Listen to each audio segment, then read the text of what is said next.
ideas que mencionamos ayer con respecto al ensayo. ¿Qué fue lo que dijimos? Como también mencionamos que podríamos diferenciar, si es que se llegara a generar esta duda, al ensayo del artículo de opinión, cuáles son estos elementos básicos que nos permitirían justo establecer esta diferencia y que no nos equivoquemos al momento de elegir una respuesta cuando tuviéramos opciones de respuesta similares, pero que en realidad son estos dos tipos de textos que pueden ser bastante cercanos, pero que también tienen diferencias bastante claras, ¿no? Entonces, los voy leyendo mientras les comparto la pantalla.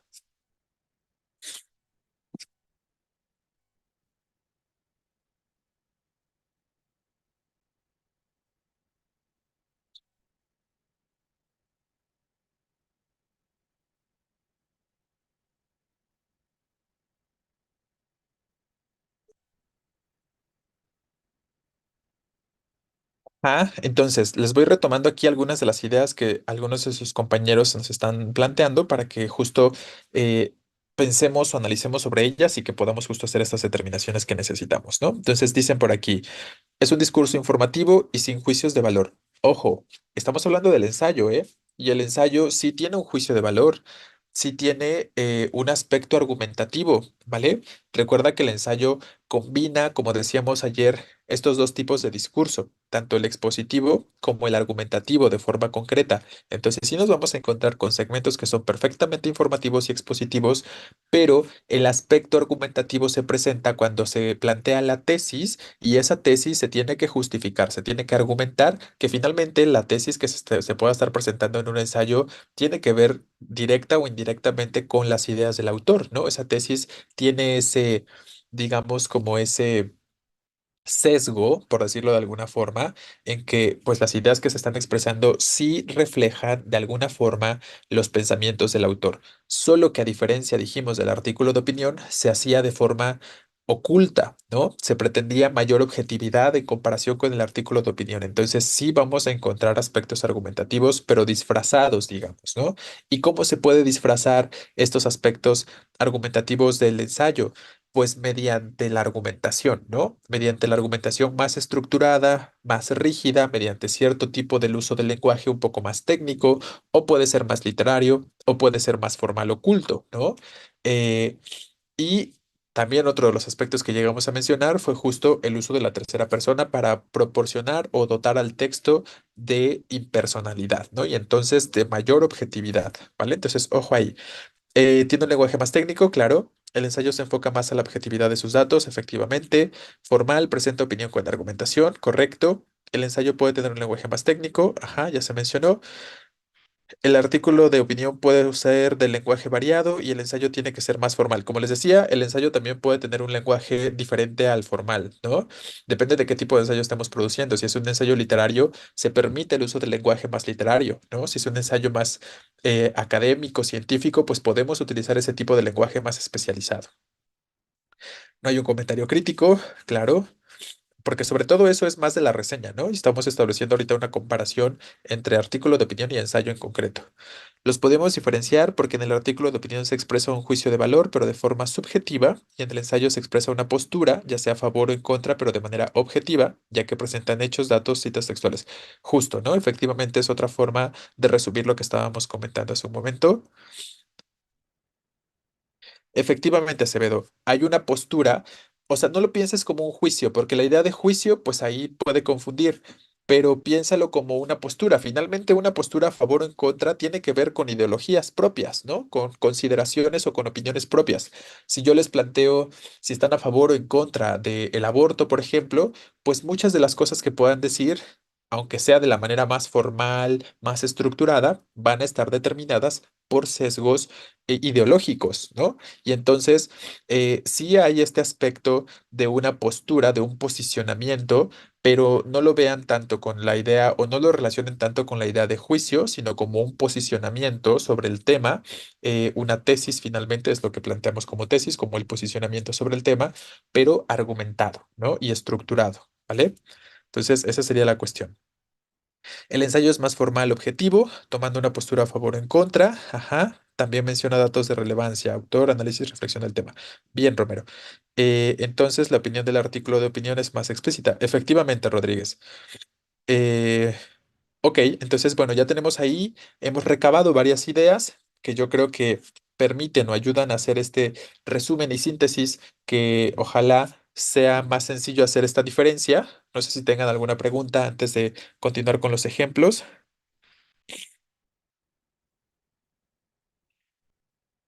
El ensayo da su opinión de forma indirecta. El ensayo da una, les reitero, el ensayo proporciona una postura que tiene que ver la postura con la opinión, pero de forma objetiva, ¿no? O pretende ser objetivo. Entonces, si quieres verlo como forma indirecta, pues sí, ¿no? Ahí la cuestión de tratar de ser objetivo a pesar de ser una postura a favor o en contra sobre el tema, si lo quieres relacionar con lo indirecto, está bien, ¿no?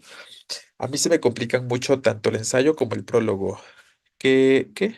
¿Qué consejos me podría dar para mejorar el entendimiento de estos? Pues estudiar, ¿no? Y buscar ejemplos, como les decía. Busquen ejemplos más otros, aparte de los que yo les estoy proporcionando, para que vayan identificando y diversificando, perdón, estas posibilidades en cuanto a la presentación, perdón, de un prólogo y de un ensayo. Yo creo que, o sea, me parece que no son tan cercanos el prólogo y el ensayo. Ahorita vamos a hablar del prólogo de todos modos, pero adelantándonos un poco, Acevedo, podríamos decir que una diferencia esencial con el prólogo y el ensayo es que el prólogo, recuerda, es solamente la presentación de la obra, a grandes rasgos plantearnos de qué trata. Y entonces el prólogo no es subjetivo, ¿no? No presenta juicios de valor, como decíamos, no presenta opiniones, presenta la obra nada más, invita a la lectura de la misma, nos informa a grandes rasgos de los temas que se van a abordar en la obra específicamente, ¿vale? Y el ensayo, pues sí plantea una argumentación, ¿no? Y esta argumentación es justo lo que podemos definir como un discurso que pretende ser argumentativo en algún nivel, ¿no? Entonces, piensen en que el prólogo tiene más características del discurso expositivo que del discurso argumentativo, porque el prólogo no me quiere convencer de leer el libro. Recuerden que el prólogo, ¿cuándo lo podemos? Eso es algo que ya les he comentado en algunas ocasiones a algunos de ustedes.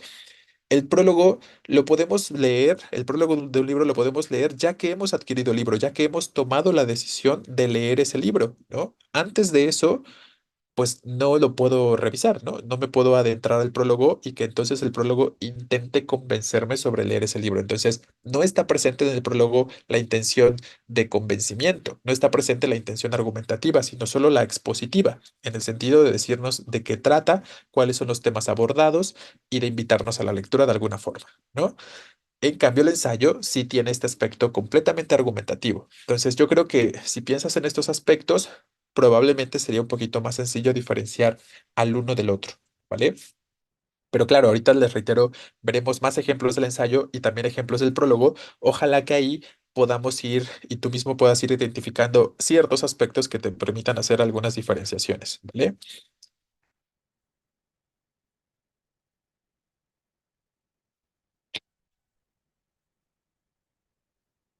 Sí, Gómez, ¿no? El texto es un texto, digamos que es un texto argumentado que proporciona información para lograr esa argumentación y se inclina hacia la formalidad, ¿no? Efectivamente.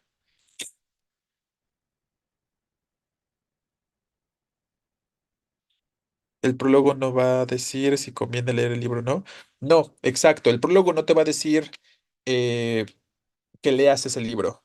El prólogo te va a decir simplemente em, qué te puedes encontrar en ese libro, o por qué puede resultar de relevancia leer ese libro, o por qué te puede interesar leer ese libro, pero no te va a decir, no te va a tratar de decir, ah, ya ándale, lee el libro, ¿no? No es esa la cuestión, sino simplemente darte a conocer qué te vas a encontrar en ese libro, de alguna u otra forma, ¿vale? Entonces, eso es lo que podríamos de pronto plantear un poquito con respecto al prólogo, pero les digo, ahorita entramos a detalle, perdón, con respecto al prólogo, ¿vale? Sí, yo sé que es lo que le confunden de pronto es el aspecto del ensayo y el artículo de opinión, pero por eso estamos estableciendo estas diferencias, ¿no? Que yo creo que son bastante claras ya. Eh,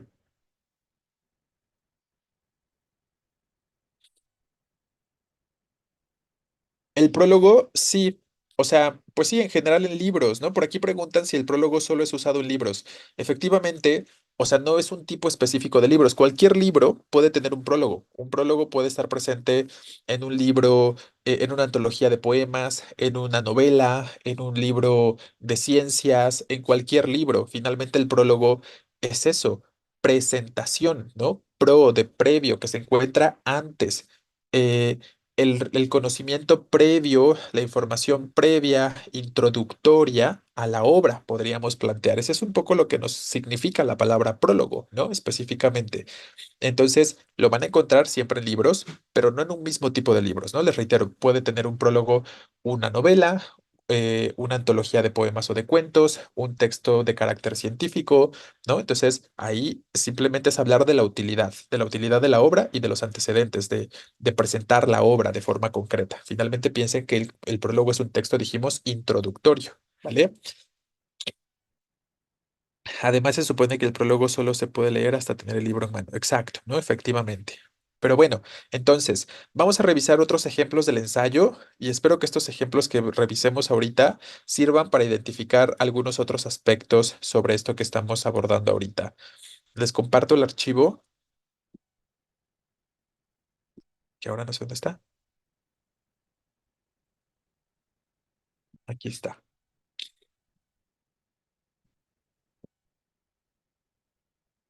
Aquí los tengo ordenados un poquito al revés, pero ya los estaré ordenando diferente, o sea, en el orden en el que aparecen las diapositivas, para que puedan identificar más fácilmente los elementos. Este archivo pues ya lo terminamos de revisar hoy y entonces ya se los estaré compartiendo como les había comentado. Entonces, tenemos el primer ejemplo. Dice, vean qué características tiene este ensayo, ¿no? Y les reitero, recuerden que el ensayo puede tener muchas formas, dependiendo del tipo de ensayo que se quiera producir. Dice, es un deporte que para practicarlo no necesita uno de compañeros. Llegamos a profesarle sentimientos verdaderamente afectuosos, adivinamos sus pequeños contratiempos, sus bajas necesidades de aire y aceite. Un leve chirrido en la biela o en el buje ilustra suficientemente nuestra solícita atención de hombres sensibles, comedidos, bien educados. Sé de quienes han extremado estos miramientos por su máquina, incurriendo en afecciones que solo suelen despertar seres humanos. Las bicicletas son también útiles, discretas, económicas. Entonces, ¿qué tipo de texto es este? Pues un ensayo, ¿no? Pero ahora, no es un ensayo académico, no es un ensayo forzosamente eh, científico o técnico, ¿no? ¿Qué tipo de ensayo creen que es este? Ya lo hemos mencionado antes. Por el uso del lenguaje, que se utiliza una forma de lenguaje muy concreta, y espero que puedan identificar entonces los aspectos de la tesis, los aspectos de argumentación que se están presentando aquí, en este fragmentito. Piénsenlo un poquito y me van comentando.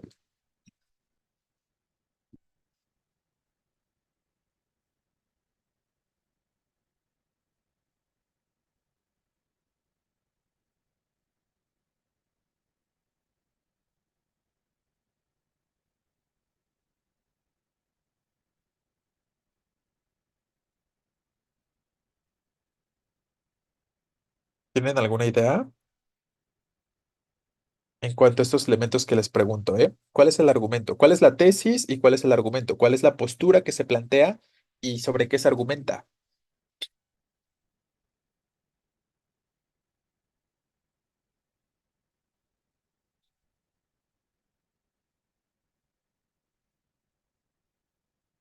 No estamos hablando del prólogo, Alfaro, estamos hablando de ensayos. Así que enfoquémonos a esto y ahorita vamos a hablar de los prólogos.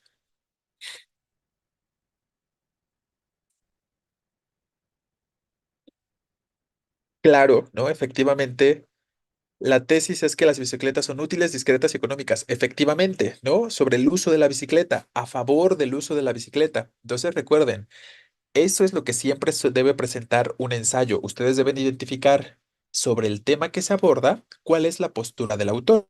¿Está a favor? ¿Está en contra? Puede tener una posición neutral también de pronto, ¿no? Entonces, al principio a lo mejor no sabemos de qué hablamos, ¿no? No sabemos exactamente porque nos dice, es un deporte que para practicarlo no necesita uno de compañeros. Llegamos a profesarle sentimientos verdaderamente afectuosos. Adivinamos sus pequeños contratiempos, sus bajas necesidades de aire y aceite. Hasta ahí todavía no tenemos certeza, pero aire y aceite, de pronto podríamos empezar a pensar en un elemento o en un medio de transporte por lo menos mecánico, ¿no? Eh, un leve chirrido en la biela o en el buje. Quienes ya conocen de bicicletas, entonces identificarán que la biela y el buje tienen que ver con las partes de la bici. Ilustra suficientemente nuestra solícita atención de hombres sensibles, comedidos, bien educados. Sé de quienes han extremado estos miramientos por su máquina, incurriendo en afecciones que solo suelen despertar seres humanos. Y entonces hasta el final se nos plantea el aspecto de forma muy explícita y muy clara esta cuestión de la tesis que se quiere plantear. La postura, ya sabemos exactamente qué es una bicicleta porque lo dice ahí claramente. Las bicicletas son útiles, discretas, económicas. Entonces, esta es la postura. La postura tiene que ver con respecto al uso de la bicicleta, que claramente podemos identificar que está a favor, y la tesis que quiere plantear a favor del uso de la bicicleta es que estos medios de transporte son útiles, discretos y económicos, pero también señala una serie de otras características que funcionan como argumentación. ¿Cuál es la argumentación para describir o para señalar la utilidad de la bicicleta? Que la bicicleta es casi como un ser humano al que le profesamos afectos, cariño, ¿no? Cuidados, preocupaciones, ¿no? Entonces, vean cómo todos estos elementos funcionan como argumentación para hablar de la cercanía que se puede desarrollar con este medio de transporte y de la importancia que se puede plantear con respecto al uso de este medio de transporte, que se puede llegar a establecer una relación muy estrecha y muy cercana con esta bicicleta, a pesar de ser un objeto inanimado, ¿no? Entonces, hay muchas presencias de figuras retóricas, ¿no? Entonces, ¿qué tipo de lenguaje estamos utilizando aquí? Y ese ensayo tiene razón. Sí, yo sé que muchos pueden desarrollar este tipo de conexión con sus bicicletas, ¿no? Entonces, ¿qué lenguaje estamos usando? ¿Es un lenguaje formal? ¿Es un lenguaje técnico? ¿Es un lenguaje literario?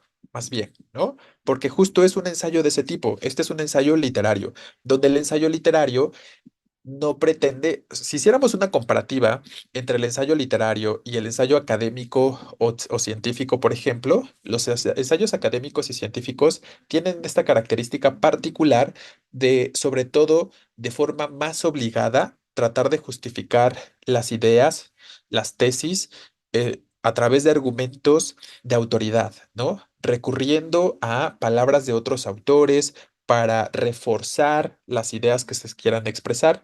En cambio, cuando se trata de ensayos más literarios, pues ahí realmente no es tan necesaria la cuestión de recurrir a otro autor para darle validez a mis palabras, porque finalmente el ensayo literario me permite expresar muchas cuestiones.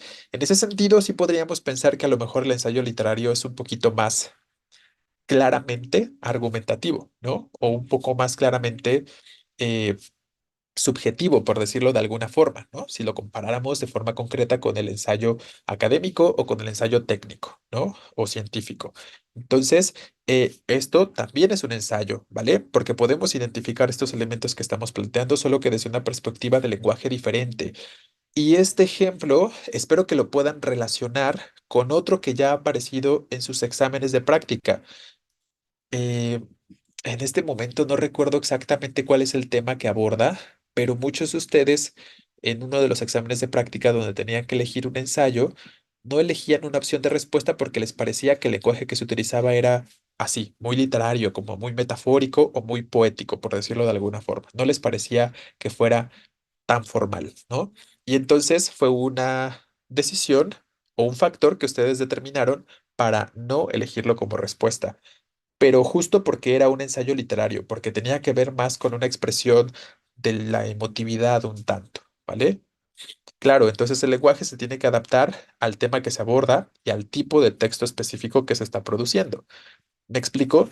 ¿Se entiende la intención de ponerles este ejemplo? Entonces, la intención de ponerles este ejemplo es específicamente que observen o que noten pues la amplia variedad de formatos de ensayo que podemos encontrar y cómo no todo tiene que ser como tan cuadradito, tan específico, tan culto o tan técnico en el ensayo, ¿no? Sino que podemos encontrar estas particularidades.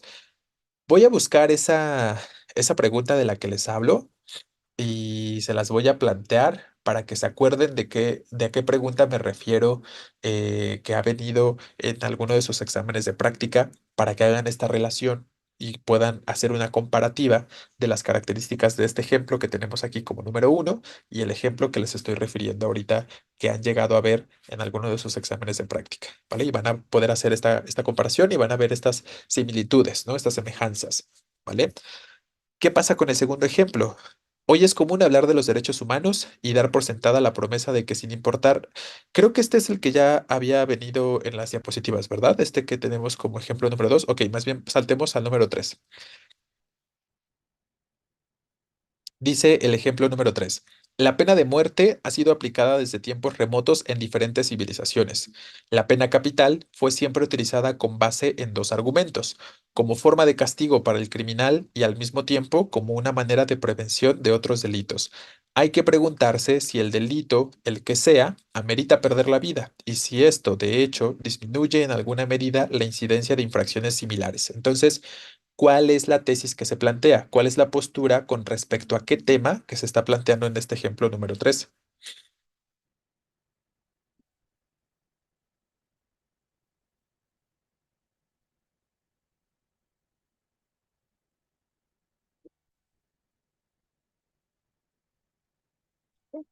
Ajá, el tema es la pena de muerte. Y sobre la pena de muerte, ¿cuál es la tesis? ¿Está a favor o está en contra? Es neutro, por lo menos lo cuestiona, ¿no? Por lo menos podemos identificar que existe. Ajá, la propuesta es reflexionar, efectivamente, Basurto. Aquí, más que decirnos si está a favor o en contra, la idea es más bien que el lector reflexione sobre esta pena de muerte, ¿no? Que justo se nos explicita, se nos dice de forma muy clara los dos argumentos comunes, ¿no? Los argumentos habituales sobre la pena de muerte es que es una forma de castigo para el criminal o que también es una forma de prevención de otros delitos. Esos son los argumentos que se suelen dar, nos dice el texto, ¿no? Entonces, en este sentido, el argumento que plantea para la tesis de tendríamos que reflexionar si realmente todo tipo de delito podría merecer o debería merecer, perdón, la pena de muerte, es lo que se plantea en alguna medida desde el principio en la parte final, ¿no? Cuando se nos plantea que somos civilizaciones que desde tiempos pasados han venido aplicando este tipo de mecanismos como formas de castigo y que lo que se debería plantear o preguntarse es lo que ya planteábamos ahorita, ¿no? La idea de si debe aplicarse la pena de muerte hacia cualquier delito de forma específica, ¿vale? Entonces, efectivamente, aquí no tenemos una postura tan clara, sino simplemente la idea es esta, la de reflexionar, ¿no? La de que hacer por lo menos que el lector reflexione y pueda decidir o tomar una decisión al respecto sobre la pena de muerte. Efectivamente, Christopher, ¿no? Se cuestiona si perder la vida por un delito es prevención. Es neutro ya que hace preguntas donde hay que reflexionar nosotros mismos cómo queremos tomar la pena de muerte. Claro, que deberíamos pensar en si la pena de muerte en realidad cumple uno de sus objetivos, que dice que funcionará como una forma de prevención para otros delitos. Bien, entonces vean estos aspectos, ¿no? Y entonces vean la comparativa de los ejemplos y también hagan esta comparación que estábamos abordando con respecto a el artículo de opinión. Ojalá que estos ejemplos y que esta diversidad o variación que le estamos presentando ahorita sea de utilidad para que ustedes puedan ir discerniendo, ¿no? Con respecto a este tipo de preguntas.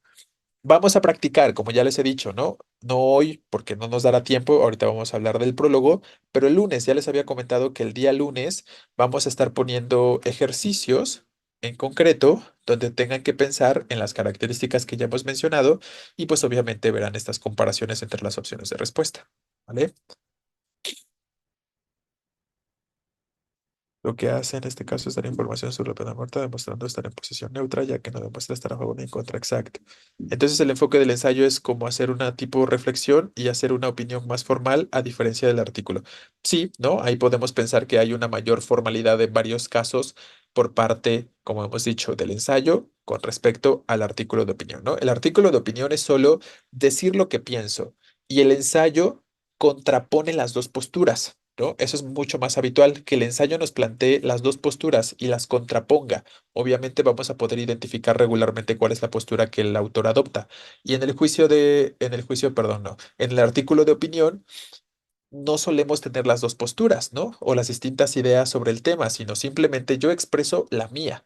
La justifico, claro, pero expreso únicamente mi idea. Y en el ensayo sí solemos hacer esta comparativa o este planteamiento más comúnmente entre las distintas posturas probables con respecto al tema. Argumenta, explica, reflexiona, correcto.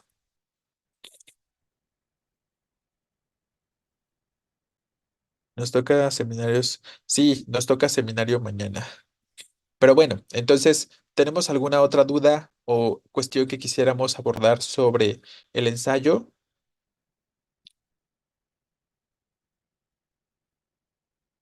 Voy a ponerles, mientras,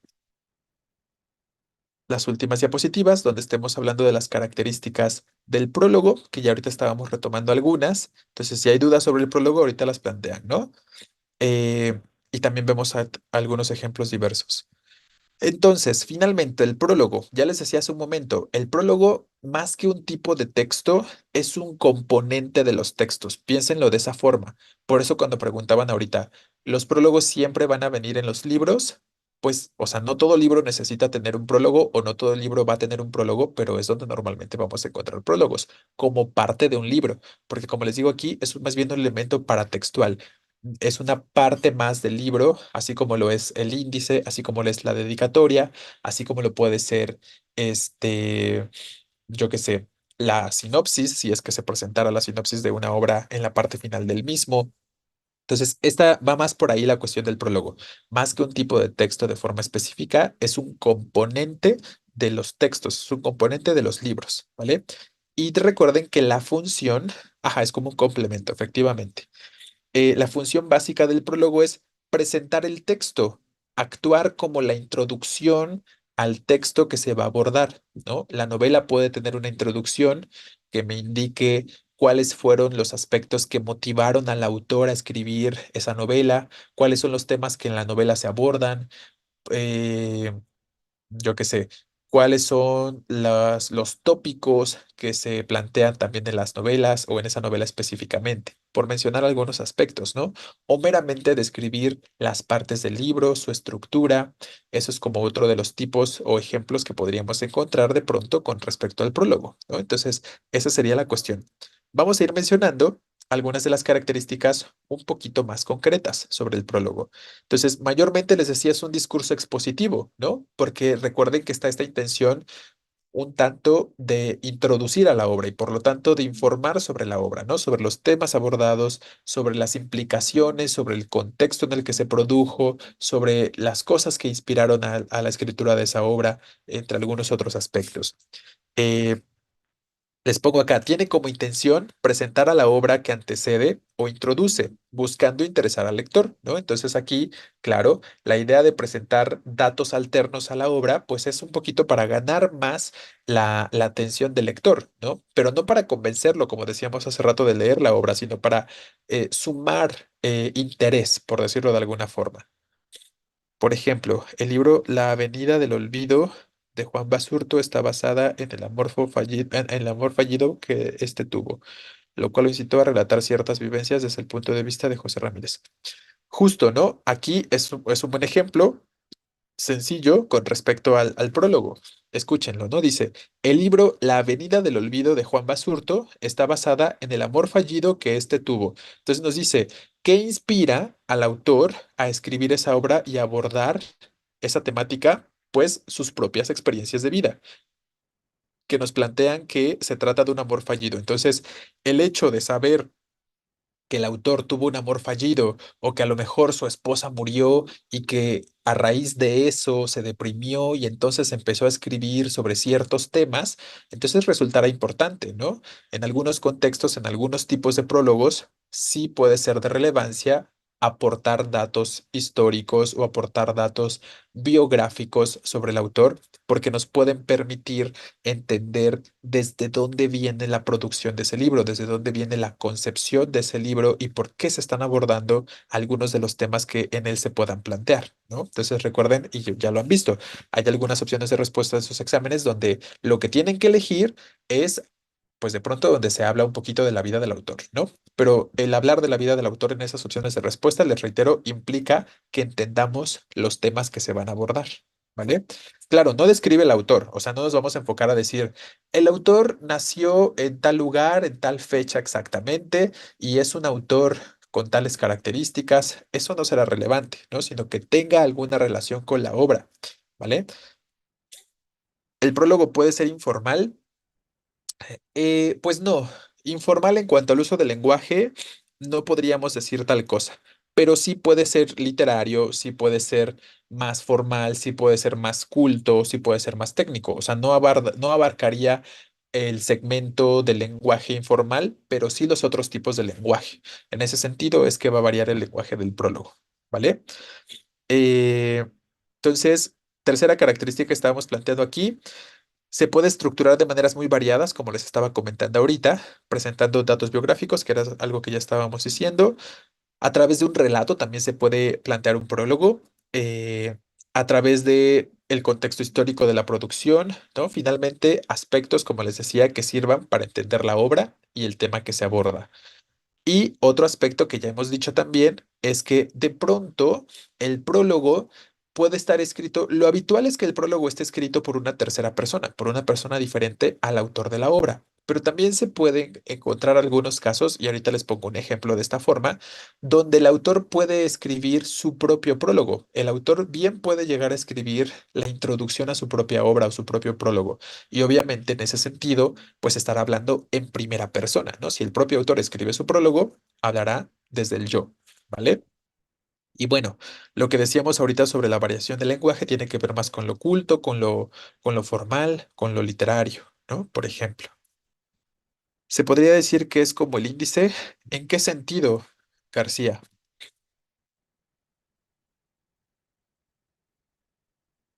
O sea, si te refieres al sentido que yo comentaba ahorita, en el sentido en el que pues es un componente más del libro o forma parte del libro, es una parte más del libro, pues sí, en ese sentido es como el índice, porque es como un complemento, como decíamos ahorita. Pero no sé a qué te refieras con respecto a esto de si se puede decir que es como el índice. Bien, ¿tenemos algún cuestionamiento sobre esto que estamos abordando ahorita?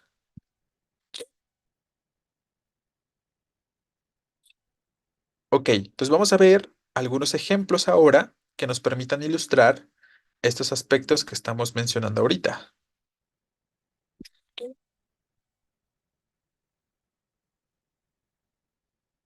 Y entonces sobre el prólogo tenemos el primer ejemplo que dice, esta antología tiene los alcances y los límites de haber sido elaborada desde el amor que siento por la poesía libre. Lo hago con todo el respeto que merecen colegas y amigos que recorremos el mismo camino. Este libro es una incitación para pensar, reflexionar y disfrutar mediante instrumentos diferentes. El poema al que siento como un disparador de pensamientos. ¿Vale? Entonces, ¿qué aspectos pueden identificar sobre lo que decíamos hace un rato? Nos dice de qué trata. Este está escrito efectivamente por el propio autor de la obra, porque está escrito en primera persona, ¿no? Efectivamente, esa es una de las primeras cosas que podemos observar. Habla desde el yo. Pero sobre decir de qué va la obra, se dan cuenta cómo funciona como introducción, como antecedente, como decirnos, te presento mi obra, ¿no? En este caso, porque nos dice, el objetivo de la obra un tanto, ¿no? ¿Cuál es el objetivo? La incitación para pensar, para reflexionar y disfrutar mediante instrumentos diferentes, específicamente mediante el poema, ¿no? Y nos aborda esta situación de que para este autor los poemas son un disparador de pensamientos. Entonces nos dice, como les decía, cuáles son las características que nos vamos a encontrar en este libro, ¿vale? Entonces dice acá tiene los alcances y los límites de haber sido elaborada desde el amor que siento por la poesía libre, que la poesía libre es como una forma o una estructura específica de poesía donde no se rige específicamente por el uso de versos, sino que tiene más una forma de estrofa, ¿no? Aquí en la poesía libre, los autores no pretenden escribir versos en decasílabos o estrofas de 8 versos, es decir, octetos o ni octavas, ni quintillas, nada de eso. O sea, como que tratan de dejar de lado las estructuras y solo escriben de forma libre, ¿no? Como su nombre nos lo indica. Entonces, tenemos ciertos aspectos que justo nos hacen entender ¿Por qué para este autor es importante haber escrito este libro? ¿Por qué o qué cosas nos podemos encontrar en esta obra con el objetivo de incitar al pensamiento, a la reflexión y tal? Entonces tenemos estos elementos básicos que estábamos comentando hace un momento, ¿no? Las características básicas que decíamos sobre los prólogos. Solo algo introductorio en la obra, sin ningún tipo de adelanto. Claro, no nos está diciendo qué va a pasar en la obra, no nos está diciendo exactamente cómo termina el libro o cuáles son los poemas que nos vamos a encontrar para este caso específico. Pero aún así, tenemos estos factores o estos elementos que consideramos de relevancia, ¿no? Entonces, bueno, ahí lo tendríamos. Bien, ¿tenemos alguna pregunta sobre este ejemplo? El segundo ejemplo tiene características un poquito más cuadradas o más estandarizadas, por decirlo de alguna forma, con respecto al prólogo, cuando nos dice, presente, perdón, obra está organizada en dos partes. Nos habla de sus componentes, ¿no? La primera contiene el libro Todos los poemas, publicado en 1994, que compilaba los tres poemarios editarios por Millo Bestrini. La segunda parte comienza con 8 poemas escritos entre noviembre de 1955 y febrero de 1957. El reconocimiento a la obra y el afecto de la autora demostrados en estos escritos avalan su inclusión.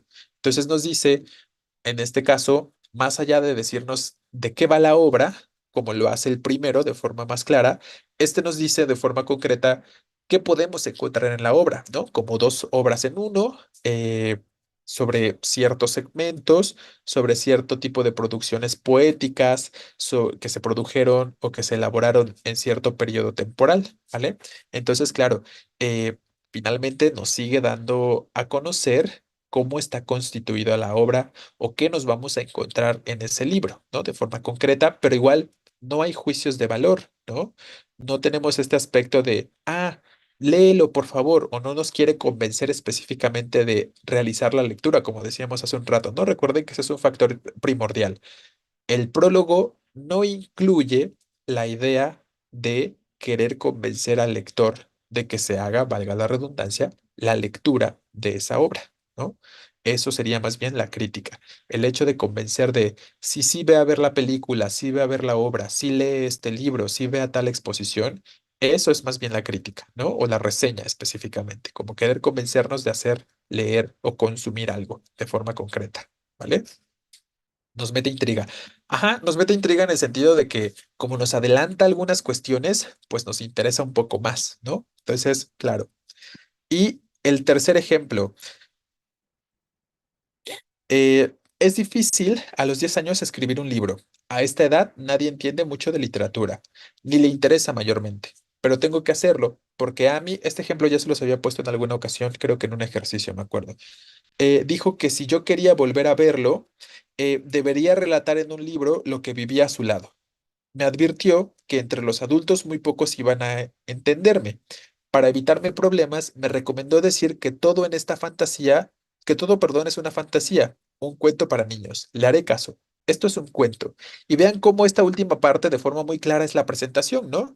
¿Qué nos dice este prólogo? Les presento mi cuento, les presento un cuento, ¿no? Específicamente. Y es ahí donde vemos la presentación de la obra, decirnos, esto es tal cosa, ¿no? Específicamente. ¿Vale? Ahí vemos de forma clara la presentación. Y también podemos identificar cuál es el tema que se va a tratar. Cuando nos está diciendo por ahí, eh, debería relatar en un libro lo que vivía a su lado. Entonces sabemos que el libro habla de las vivencias del autor con respecto a otra persona, ¿no? Las vivencias del autor con alguien más. Y esos son los temas abordados, las experiencias de vida del autor. Y eso es lo que nos dice el hecho de que nos hable de este otro personaje, Amy, y de algún momento de su vida, y que se encuentra técnicamente en la infancia, porque esto también puede ser un recurso, obviamente, ¿no? Metafórico para incluir a la obra. Pero finalmente todos estos aspectos sí cumplen el objetivo de plantearnos la presentación de la obra, decirnos de qué trata o cuál es el tema que se va a abordar, que sería lo más básico, ¿no? Los aspectos más básicos con respecto a estos prólogos. Claro, dice su compañero Chavarrieta, aquí se ve la característica sobre que el lenguaje tiene variabilidad en su, digo, perdón, sobre que el prólogo tiene variabilidad en su lenguaje específicamente, ¿no? Lo podemos ver acá. que de pronto el segundo ejemplo, pues es muy formal, ¿no? En cuanto al uso del lenguaje.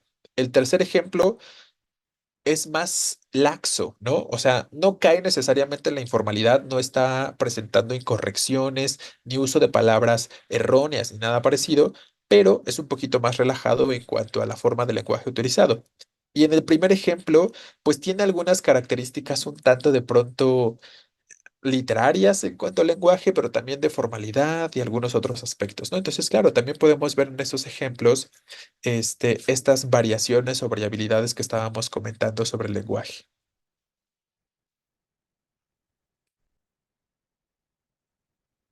Bien, ¿tenemos alguna pregunta, duda última sobre el prólogo o sobre alguno de de los tipos de textos? Recuerden que esto ya es lo último de forma teórica y que el lunes empezamos a hacer ejercicios. Me preguntan por aquí qué libros interesantes recomiendo. Yo, cuando me piden recomendaciones, lo que suelo hacer es más bien recomendarles antologías de cuentos, por dos razones, porque yo sé que a muchos de ustedes les cuesta trabajo leer, ¿no? O sea, no tienen el hábito de la lectura.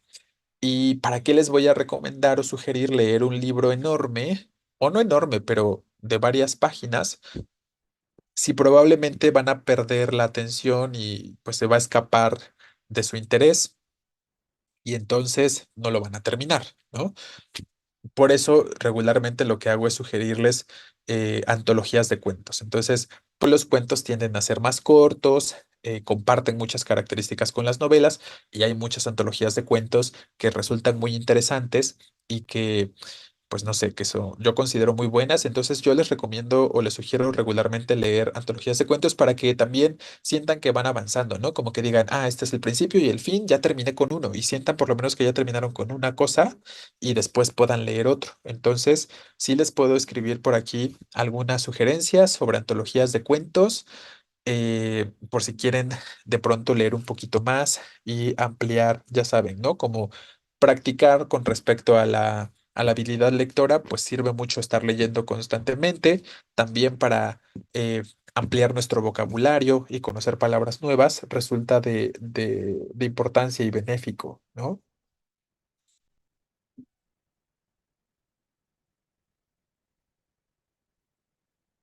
Entonces, se los voy a escribir aquí.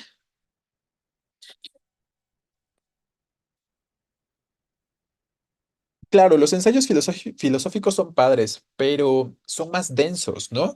Entonces, si de pronto se complica leer cuestiones, aspectos más sencillos, pues leer textos filosóficos puede resultar un poquito más complicado. Y también como el lenguaje es más denso, justo un lenguaje filosófico, hay muchas palabras que escapan de nuestra comprensión, que no conocemos y que no buscamos, y entonces nos empezamos a perder entre todo el lenguaje y todos los conceptos que se quieren o que se pretenden utilizar en ensayos filosóficos.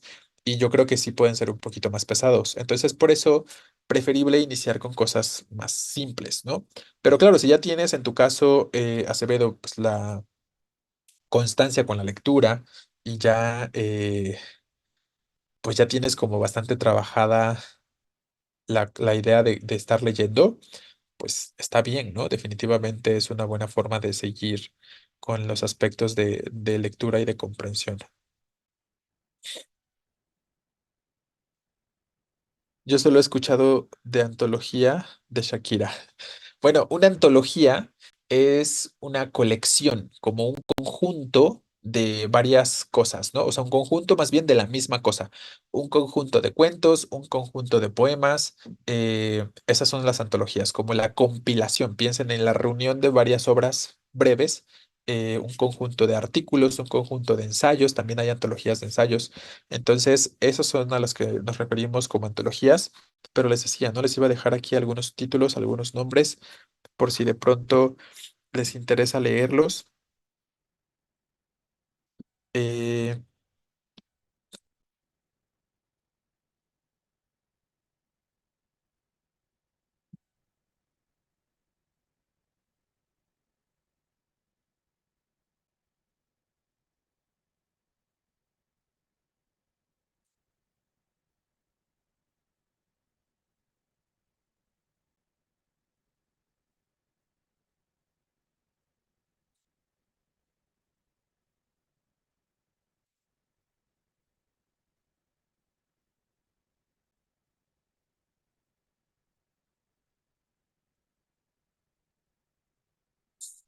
Hay uno que se llama Juego de Canasta, que es de un autor mexicano, son de cuentos mexicanos, pero no me acuerdo del nombre del autor.